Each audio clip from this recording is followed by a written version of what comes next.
ચોરીનું મોટું કૌભાંડ સામે આવ્યું છે। સમાચાર આપને જણાવી દઈએ। એક તરફ જ્યારે અમદાવાદમાં ઉપરદળ ગામમાં ખરીદ ચોરીનું કૌભાંડ સામે આવ્યું। ધોળા દિવસે 3 થી 4 હિટાચી અને 70 થી 80 ટ્રક ભરીને રેતી માટીની બેફામ ચોરી કરી રહ્યા છે। કોંગ્રેસ પ્રવક્તા શૈલેષ ઠક્કરે કલેક્ટરને રજૂઆત કરી। લેખિતમાં અનેક વખત કલેક્ટરની રજૂઆત કરવા છતાંય બેફામ ચોરી હજુ પણ યથાવત જોવા મળી રહી છે।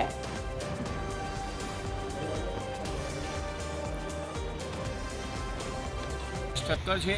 મેં 25/2/2025ના રોજ એક અરજી આપી હતી ખનીજ બાબતે સાણંદ તાલુકાના ઉપરદલ ગામે। પછી એક આપી 10/3 હજુ સુધી કોઈ કાર્યવાહી કરવામાં આવી નથી અને હજુ મેં આજે કલેક્ટર સાહેબને રજૂઆત કરી છે, રૂબરૂ મળ્યો છું કે કાર્યવાહી થશે, પણ મને હજુ આશા નથી કે કાર્યવાહી થાય